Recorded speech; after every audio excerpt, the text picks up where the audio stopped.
నేను విజయ్. ఫార్ములా ఈ car race కేసులో కేటీఆర్కు ఏసీబీ మరోసారి నోటీసులు ఇచ్చింది. జూన్ 16 ఉదయం 10 గంటలకు హాజరు కావాలని ఆదేశించింది. దీనిపై కేటీఆర్ స్పందించారు. ఇది రాజకీయ కక్ష సాధింపు చర్య అన్నారు. అయితే నల్ల సంచితో డబ్బులు తీసుకుంటూ పట్టుబడి 10 ఏళ్లు పూర్తి చేసుకున్న వ్యక్తి ఎవరో గుర్తు చేయగలరా అని కేటీఆర్ సీఎం రేవంత్ రెడ్డి ఉద్దేశించి ట్వీట్ చేశారు. సీఎం రేవంత్ రెడ్డిని లైట్ డిటెక్టర్ టెస్టుకు పిలవాలన్నారు. మనిద్దరిపై ఏసీబీ విచారణ జరుగుతుందని గుర్తు చేశారు. రాష్ట్రం దివాలా తీస్తుందని చెబుతూనే పదే పదే విచారణలు, ప్రచారం ద్వారా కోట్లాది రూపాయల ప్రజాధనాన్ని ఎందుకు వృధా చేస్తున్నారని నిలదీశారు. నెక్స్ట్ వీక్ లోకల్ బాడీ ఎన్నికల షెడ్యూల్ విడుదల కానుంది. ఈ నేపథ్యంలోనే కేసీఆర్, కేటీఆర్లను ఇరుకున పెట్టడానికే ఈ నోటీసులా లేక విచారణ పేరుతో వేధించడానికా? ఇదే అంశం ఇవాల్టి బిగ్ టాక్లో చర్చిద్దాం.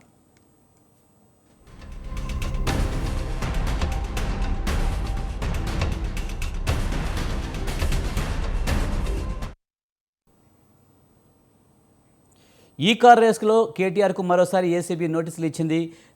నిన్నటి వరకు కాళేశ్వరం, ఇప్పుడు ఈ కార్ రేస్ నోటీసులు. బీఆర్ఎస్ వరుస కేసులు వెంటడానికి కారణం ఏంటి? ఇదంతా రాజకీయ కక్ష సాధింపు చర్య. దీనికి సంబంధించి మనతో మాట్లాడడానికి మదన్ మోహన్ చిలకమర్తి గారు, రాజకీయ విశ్లేషకులు, అలాగే గంగాపురం వెంకటరెడ్డి గారు, బీజేపీ రాష్ట్ర అధికార ప్రతినిధి, అలాగే బచ్చు శ్రీనివాస్ గారు, బీఆర్ఎస్ రాష్ట్ర నాయకులు మనతో ఉన్నారు. ముందుగా మదన్ మోహన్ గారు, నమస్తే అండి. సార్, ఈ కార్ రేస్ కేసులో కేటీఆర్కి మరోసారి నోటీసులు ఇచ్చింది. ముఖ్యంగా ఈ కేసులో పురోగతి ఎలా కనిపిస్తుందంటారు? మీకు మరియు డిబేట్లో ఉన్నటువంటి ఇతర పెద్దలకు నమస్కారం సార్.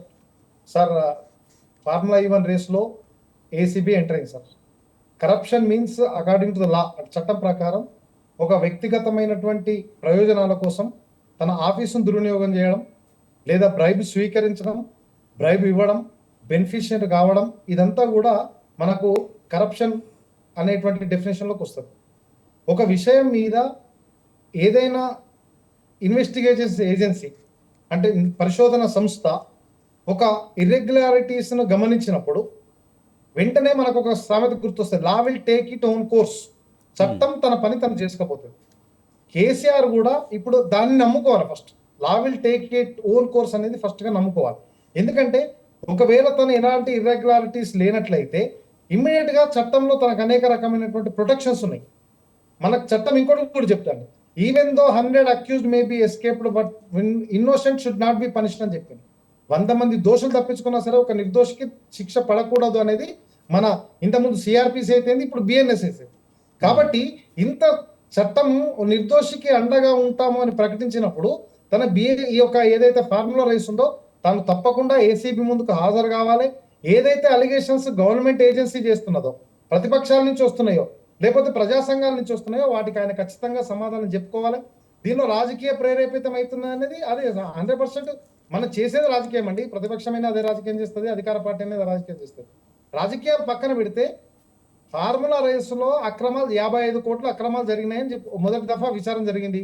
దాని తర్వాత అరవింద్ గారు, ఆ తర్వాత బిఎస్ఎన్ రెడ్డి గారు కూడా విచారణ జరిగింది. దాని తర్వాత సెకండ్ దఫా విచారణలో కాంట్రాడిక్షన్స్ ఆఫ్ స్టేట్మెంట్స్ అంటే ఎదురుబోదురుగా వాళ్ళు ఏం చెప్పారు, ఫస్ట్ మీరేం చెప్పారు, తర్వాత అరవింద్ గారు ఏం చెప్పారు, తర్వాత బిఎస్ఎన్ రెడ్డి గారు చెప్పారు. ఈ మూడింటికి టాలీ అయిందా లేదా? ఒకవేళ టాలీ అయినట్లయితే ఈ 3 సాక్ష్యాధారాలను కనుక ఎదురుబోదు కాన్ఫ్రంటేషన్ చేసుకొని అప్పుడు ఆ ఎఫ్ఐఆర్ మీద ఛార్జ్ షీట్ వేస్తే ఒకవేళ డిలీషన్ చేయడమా, లేకపోతే ముద్దాయిలుగా ఏదైనా ప్రైమా ఫేసి ప్రాథమికంగా నిర్ధారణ అయితే నెక్స్ట్ స్టెప్, ఆ నెక్స్ట్ స్టెప్ ఏదైనా కావచ్చు, చట్టం చెప్తున్న ప్రకారం కావడం. దీనికి కేటీఆర్ అయినా ఎవరైనా భారతదేశంలో చట్టానికి అతీతులు కాదు కాబట్టి ఆ సామెతను నమ్ముకొని వారు పోవడమే మంచిది. దీని మీద సరైనటువంటి విచారణ జరుగుతాయని అనుకుంటున్నాం. ఆల్రెడీ వెళ్తామని చెప్పారు. గతంలో కాళేశ్వరం విషయంలో కేసీఆర్ వస్తామని చెప్పారు, అలాగే వెళ్ళారు, అలాగే హరీష్ రావు వెళ్ళారు. ఇప్పుడు కేటీఆర్ కూడా వెళ్తామని చెప్తున్నారు.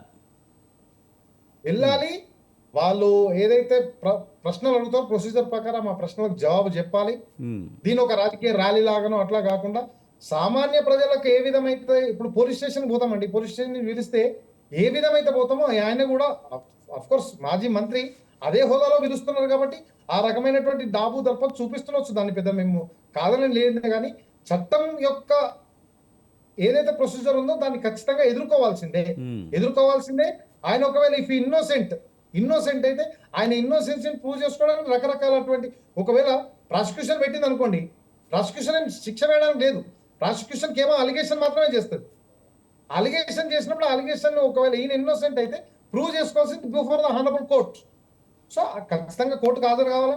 ఇంతవరకు ఆయన ఎలాంటి నాకు తెలిసి ముందస్తు బెయిల్ పిటిషన్ కానీ అట్లా కాస్ట్ పిటిషన్ కానీ ఏం వేసినట్టుగా అనిపించలేదు. ఒకవేళ కాస్ట్ పిటిషన్ వేసుకున్న దానికి పెద్ద విలువ లేదు కాబట్టి తప్పకుండా ఆయన పోవాలి. నిర్దోషిత్వం ఉన్నట్టయితే నిరూపించుకోవాలి, లేదంటే లా will take it on course. కానీ ఇదంతా రాజకీయ కక్ష సాధింపు చర్య అని అంటున్నారు కదా. మరి ముఖ్యంగా ఇంతకుముందు మీరు చెప్పినట్టు రాజకీయ పార్టీలు రాజకీయాలు చేస్తాయి అని చెప్తున్నారు. కానీ ఇంటెన్షనల్గా చేస్తుంది కాంగ్రెస్ గవర్నమెంట్, ఇబ్బందులకు గురి చేయాలని చేస్తుందని చెప్పారు. మీరు ఇన్నోసెంట్ ప్రూవ్ చేసుకోవాలని చెప్తున్నారు. కానీ ఈలోపు అవినీతి జరిగిందా జరగలేదా అనేది కోర్టులు ఎప్పటికైనా చెప్తాయి. కానీ ఈలోపు ఆ పార్టీ పరుగు పోతుంది కదా. లేదండి, 2014 నుంచి 2024 వరకు వాళ్ళ అధికారంలో ఉన్నారు. 2023 వరకు వాళ్ళ అధికారంలో ఉన్నారు. అధికారంలో ఉన్నప్పుడు అనేక కార్యక్రమాలు నిర్వహించినండి. డబుల్ బెడ్రూమ్స్ కావచ్చు, లేకపోతే రకరకాల చేసింది కదా. ఎక్కడ రాని ఆరోపణలు ఇక్కడనే ఎందుకు వస్తున్నాయి? ఒక హైదరాబాద్ లాంటి సిటీలో ఫార్ములా ఈవెన్ రేస్ లాంటి జరిగి ఒక విదేశీ సంస్థతో మనం ఒప్పందం చేసుకున్నప్పుడు అందులో రకరకాల ఇన్వాల్వ్మెంట్ అవుతాయి విజయ్ గారు. ఒకవేళ ఒక విదేశీ సంస్థకు ఒక రాష్ట్ర ప్రభుత్వానికి మధ్యలో అగ్రిమెంట్ జరిగినప్పుడు ఫేరా ఇలాంటి అనేక ఆ యొక్క చట్టాలను అనుసరించి చేయాల్సిందే. ఆ చట్టాలను అనుసరించిందా లేదనేది ఏదైతే ప్రైమా ఫేసి ఒక అనుమానం వచ్చిందో అక్కడ పరువు అది సమస్య కాకుండా నీ మీద ఒక ఆరోపణ వచ్చింది, it is burden of proof మీరే తీసుకోవాలి.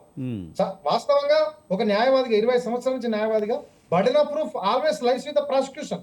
కానీ ఏదైతే మీరు రాజకీయ ఆరోపణ అని మీరంటున్నారో ఒకవేళ అది నిజంగా రాజకీయాలు అయితే బర్డెన్ ఆఫ్ ప్రూఫ్ మీ మీద వేసుకొని నాదేం తప్పు లేదని నిరూపణ చేసుకుంటే అప్పుడు పరువు పోవడం కాదు. పరువు ఎవరిది పోతుంది అంటే ప్రాసిక్యూషన్ పోతుంది.